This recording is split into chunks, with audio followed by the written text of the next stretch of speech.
It sounds like something straight out of a movie, but it's 100% what happened to me about 24 years ago. When I was still relatively newly married, my then husband and I moved into a townhouse-style apartment. The 2 floors of our apartment were on the 2nd and 3rd floors of the building, and the management office and mailbox area was almost directly below us, on the ground level. It's important for later.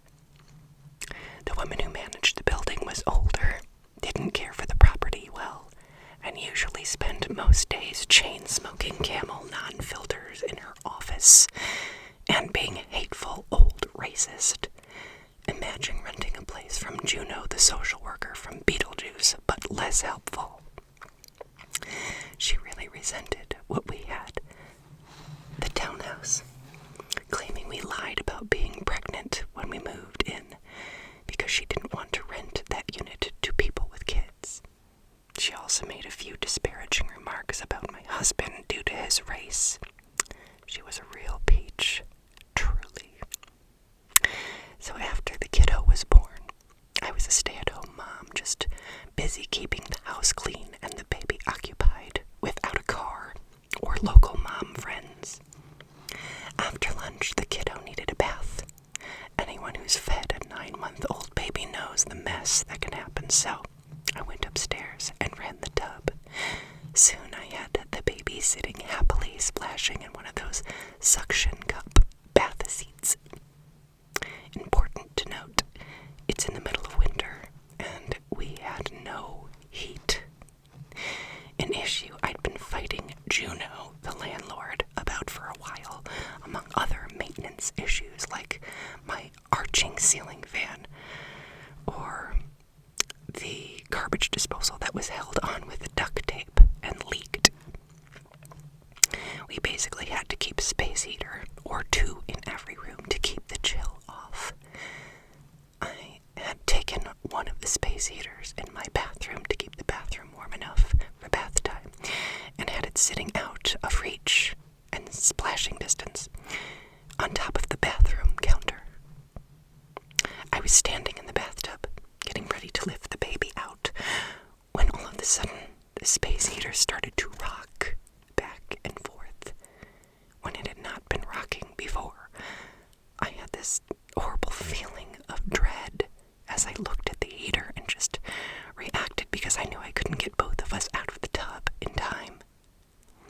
I reached down to grab the baby seat, ended up pulling it off the tub and dropping the baby over the side of the tub to the bathroom floor just as the heater got to the end of the cord. It thumped onto the shower door, bounced off the edge of the tub, and landed on its side on the floor, a couple inches away, where it shut off. It had an auto shut-off in case it got tipped over. When I looked over to the corner of the bathroom, that part of the room seemed to just get darker, like it was filling up with shadows. There was no smoke, no change in lighting, no windows, so no sun going behind a cloud, etc. It was just darker. I also started to smell cigarette smoke, Camel non-filters, which I knew the smell of well from being in Juno's office all the time to get things fixed.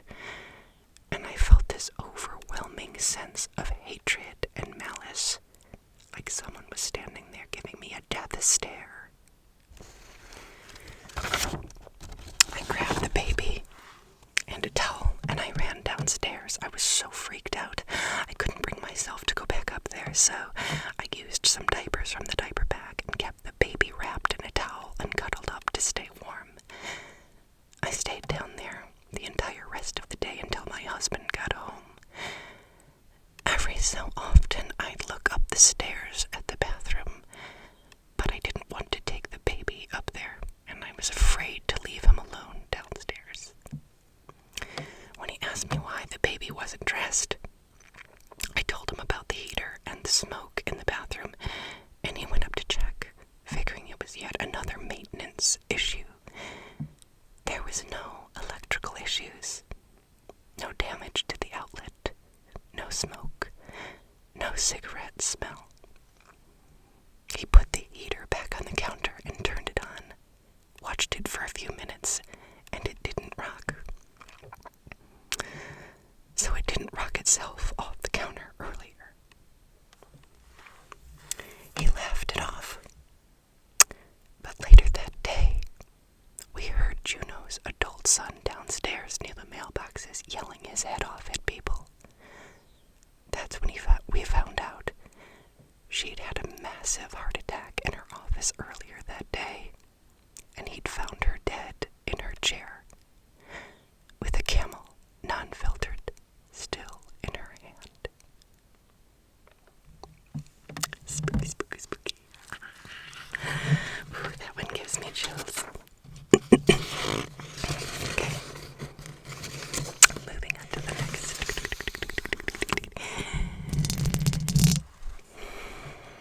I have been a nurse for over 20 years. I have had my share of plenty of weird, creepy experiences, but this one still chills me. I had 2 older patients that I was taking care of. One in room 304 and one in room 305. If there wasn't a wall between their rooms, their headboards would have been butted up to each other. The gentleman in 305 was completely non-verbal. He didn't talk. He didn't respond to any stimuli. His pupils were fixed and staring. He was physically still alive, but mentally not there at all. My patient in 304 was basically there to die, but she was completely alert and oriented. Suddenly, in the middle of the night, she took a turn for the worse.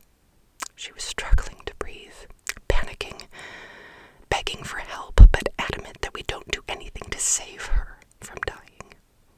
I turned up her oxygen and called the doctor to get orders, then started doing what the doctor ordered to try to get her comfortable again. While I was administering meds, my nurse tech came to the bedside next to me. In an incredulous voice, she said, "You have got to go see room 305. I had another nurse, excuse me, I had another nurse stay with my patient in 304 and headed to 305. I heard him before I even walked in. He was singing in a loud, shaky but beautiful tenor voice, singing about meeting God at the pearly gates and going home. I slowly walked into the room and said his name. No response. He kept singing. I grabbed his leg. No response. Still singing. I gently shook his arm, but he still did not respond to me at all. He was just laying in bed, staring out at nothing and singing hymns about going home to heaven. I stood and listened for a few seconds, but I eventually went back to my dying patient. After about 25 or 30 minutes, she took her last breath. I set about doing all the things I needed to do after a death, but remembered my patient in 305. I went to his doorway, and all I heard was silence. I peeked my head in and looked at him. He was laying there, as usual, staring out at nothing, completely silent. Once my other patient passed, he stopped singing, and I never heard him make another sound for the rest of the time I cared for him. I found the whole situation kind of beautiful, but it still freaks me out. No kidding. I bet as a nurse, she's seen all kinds of things. With all the death around her, how could you not, right? This one's shorter.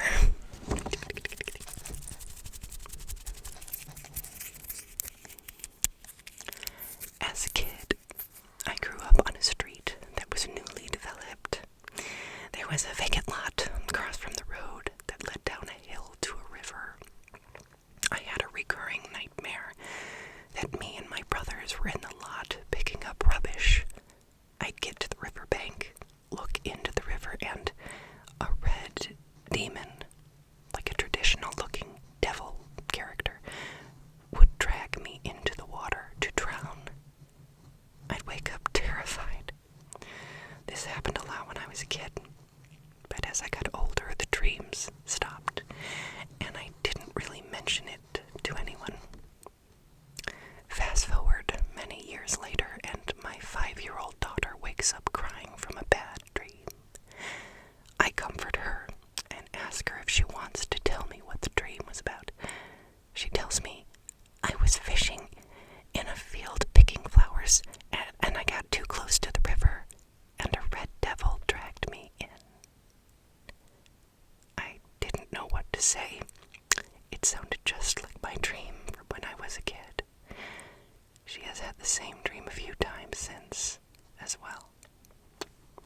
gives me the goose.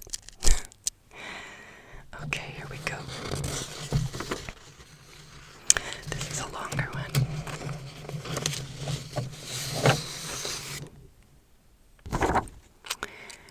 When my dad died in 1979, it was sudden and without warning.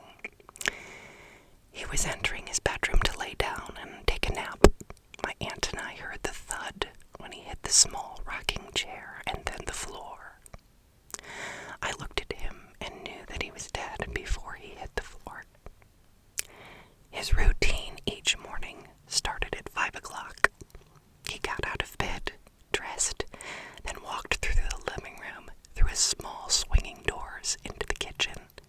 He would go over to the chair between the small table and the kitchen counter, plug in his coffee pot, sit down, and wait for the first cup to brew.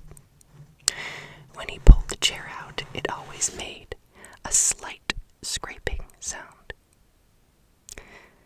After the funeral, I stayed on for a while in the back bedroom, just down a short hallway. The first time it happened, I wasn't sure how to react, nor if it had even really happened. 5 o'clock in the morning, I came awake with the realization that someone was in the house. I could hear footsteps on the other side. I crept out of my bed, grabbed the flashlight, and tried to silently head toward the living room. The telephone was in there, and I could call the police. When I got there, no one was there. I searched the house over. No one.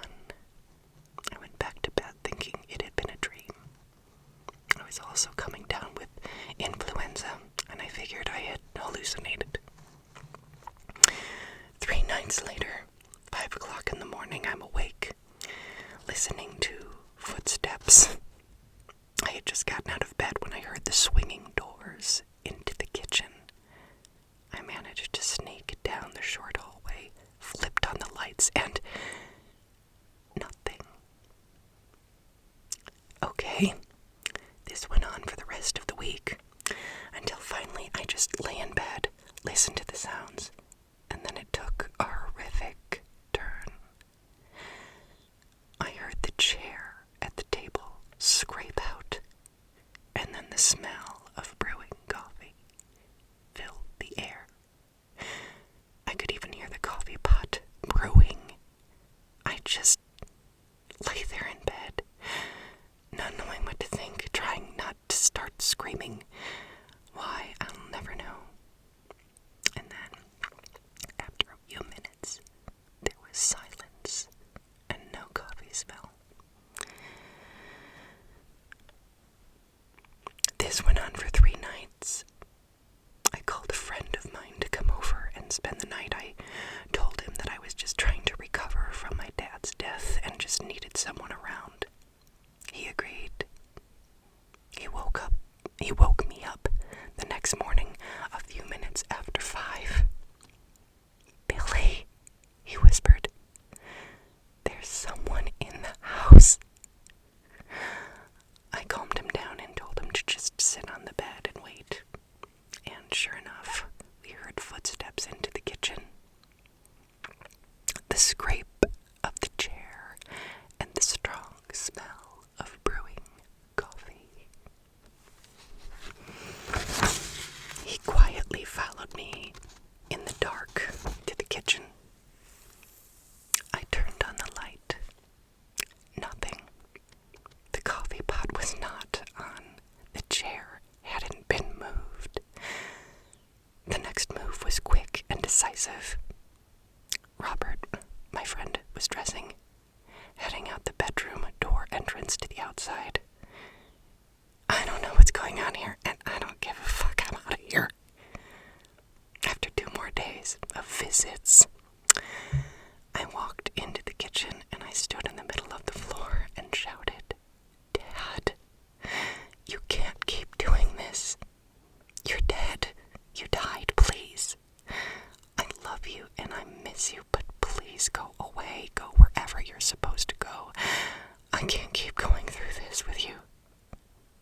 Excuse me.